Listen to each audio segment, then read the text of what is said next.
Hello guys, welcome back to my YouTube channel. So नोंथांमोना मारै दं आसा खालामो बयबो मोजां दं लोगोफोर। So लोगोफोर बहुत दिननि उनाव दिनैसो मोनसे गोदान भिडिअ लानो होननानै सानबाय आरो ना मानो होनब्ला दा माने फेमिलि पिकनिक जानो थांनो नागिरदों आरो ना जोङो ओमफ्राय बेखौनो जास्ट मेम'रि हिसाबै भिडिअ खालामसै ओमफ्राय नोंथांमोननिसिमबो शेयार खालामसै होनना सानदों आरो ना। स' नोंथांमोना भिडिअखौ एसे स्किप खालामालासिनो नायलांदो ओमफ्राय भिडिअखौ लाइक एन्ड शेयार खालामनो दाबाव आरो ना लोगोफोर। थ' बिदिबा थबाय थादो डाइरेक्ट स्पटआव।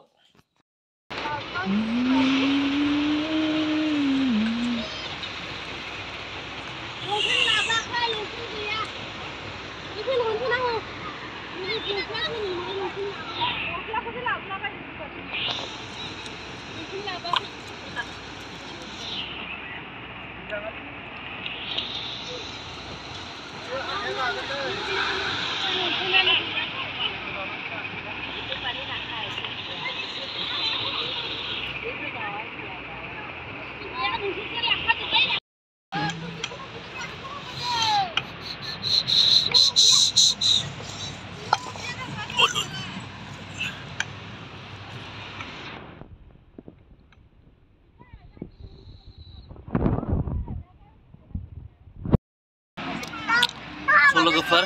बेयाव माने संनाय खावनायफोरा रेडि जागासिनो दं आरोना संगासिनो दं ओमफ्राय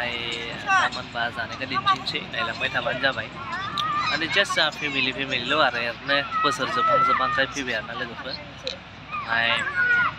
बारा नङा हांसो मानैल'सो लाबोदों मानसिया बारा गैखाया मा जाल' बेखौनो जाथ'नो हानाय नङा 3.5 केजि साइज बेदरा ओंखारबाय आरो दा मथा मथि स' नोंथांमोना नायलांबाय था जोबजासिम दिन्थिबाय थागोन आरो ना जाबाय बे वाव गाइस नै हांसो बेदरा दाबोरसेखा हांसोजों एकदम बरिया जानोसै आरो बेयाव गोखै गारना होनो मोननांगौ गोरानखौ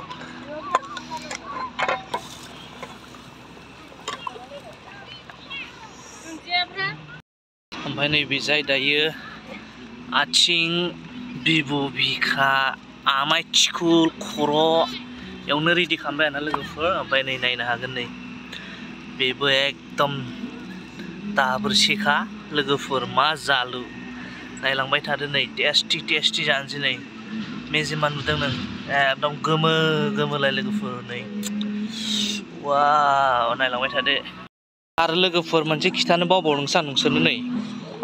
बेयाव बिलाहि एमफाय अमा बेदर गोरान नायनो हागोन लोगोफोर नै सिङाव दङ बेदरा नै अमा बेदर गोरान एकदम बरियानो बाथोन जासिगोन आरोना लोगोफोर नायलांबाय था नै नुदों बानलुआ आइया जाथावथाव नुखाबाय लोगोफोर नै फाइनालि होबाय आथिं गांखं एवनाय नै हांसो बेदर लाइ रुनाय नै लेसुनुआ जागासिनो दं दा बर्थमान गोथाव नंना नङा सुनु नंगौ बरिया ओमफ्राय नै जायबो जागासिनो दं सेमसना नै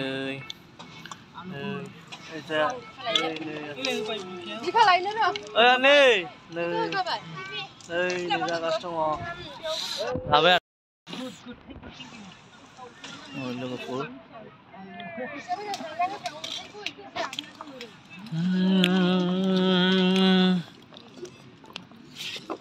संख्रि नायासै नामा माबाखौ हांसोखौ माथो दै सुसुसो